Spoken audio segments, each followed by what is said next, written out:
Donc c'est une aventure qui est positive, puisque nous avons une structure, l'Agence régionale développement de l'innovation, qui est aujourd'hui, je crois, la première en France, en tout cas une aventure ambitieuse, qui reste à perfectionner. C'est pour ça qu'il y a un nouveau président. Le progrès continuera, mais ce n'était pas facile au départ de pouvoir constituer ainsi cette agence régionale. Et les membres du conseil d'administration, les équipes qui ont été autour de vous, y ont beaucoup contribué. En tout cas, on voit bien qu'avec le sujet de la relance économique, cette question du soutien de l'innovation au niveau européen est une question qui est posée. Et à partir de là, la dimension européenne de l'ARDI, le travail que vous voulez mener, s'en trouvera renforcé dans les prochaines années. Nous avons voulu mettre l'innovation au cœur de nos stratégies économiques. C'est le schéma régional de développement économique que nous avons adopté l'année passée. Et en même temps, ce schéma de développement économique, elle s'appelait schéma de développement économique et de l'innovation.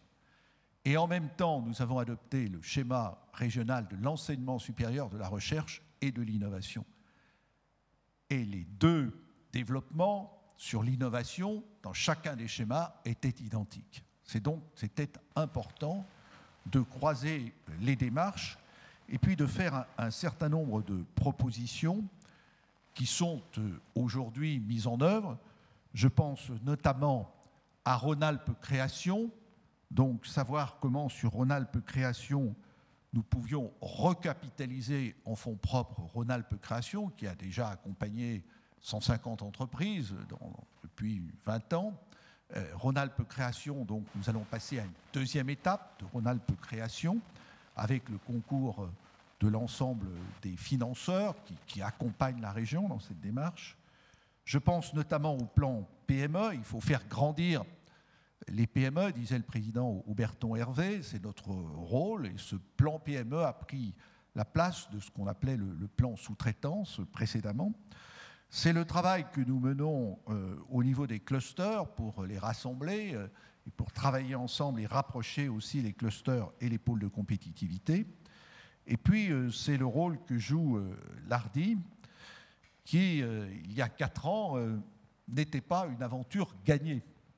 Il y avait des plateformes technologiques, il y en avait 7, on a passé beaucoup de temps pour discuter, parce qu'il y avait, bien sûr, chaque plateforme avait sa logique, il y avait les personnels aussi qui étaient engagés dans ces structures, donc ce n'était pas facile de se regrouper. Nous l'avons fait, et je veux dire que ce travail a été mené en respectant aussi les droits du personnel, en prenant en compte le sort de chacun, les carrières. C'est toujours un sujet significatif quand on veut regrouper des structures. L'ARDI a cheminé. Le fait que vous ayez travaillé avec au moins 3000 entreprises innovantes, c'est, je pense, une belle marque de réussite. Nous évaluons la région Rhône-Alpes, je parlais tout à l'heure des entreprises qui sont à l'international, nous évaluons le nombre d'entreprises à l'international à 10 000. Vous voyez, 10 000 entreprises à l'international, 3 000 qui ont été en relation avec ARDI, peut-être toutes ne sont pas à l'international, mais ça vous donne une échelle de grandeur du travail qui a déjà été accompli, des contacts qui ont déjà été lancés. Bien sûr, il faudra, le nouveau président s'y est engagé à ce qu'il y ait des indicateurs d'impact. C'est-à-dire que Impact, qui est la revue de l'ARDI, devienne un indicateur d'impact, qu'on ne dise pas seulement on a rencontré tant de personnes, vous savez comme on fait les bilans dans les sociétés, dans les entreprises ou à l'administration, mais qu'on voit après l'effet induit, c'est-à-dire cette rencontre, qu'est-ce qu'elle a généré, autant qu'on peut le quantifier, parce que ce n'est pas toujours quantifiable, mais je pense qu'on a besoin de ce type de réflexion. Ce travail de l'ARDI qui associe les régions, l'État, c'est un challenge important des prochaines années que peut-être d'aller vers une forme de guichet unique en matière d'innovation, grande ambition. Mais c'est ce fonctionnement en réseau qui est une forme de fonctionnement moderne vers lequel nous devons aller. On le voit dans le domaine de l'export, sur les questions d'université, sur un sujet qui va être proche de vous, qui est la question de la SATT, la Société d'accélération du transfert de technologie. Alors là encore, le débat a été combien de SATT au niveau régional. Certains ont dit 2, vous voyez bien tout de suite Lyon et Grenoble, puis ensuite d'autres ont dit pourquoi 2, pourquoi pas 3. Nous avons souhaité, je pense que ça sera accepté, qu'il n'y ait qu'une société régionale. La réalité, la personnalité, l'identité de chacun des acteurs. Si on veut fusionner à tout prix, on échoue. Donc ça, c'est un point très important. Il faut avoir ce type de fonctionnement en réseau. De même, la question a été posée par 2 fois dans la réunion, comment trouver un bon équilibre dans le partenariat public-privé. La présence du public ou du parapublic, peu importe que ce soit une structure administrative ou associative, c'est une réalité de la société française et je dirais même des sociétés européennes, chacune avec son histoire.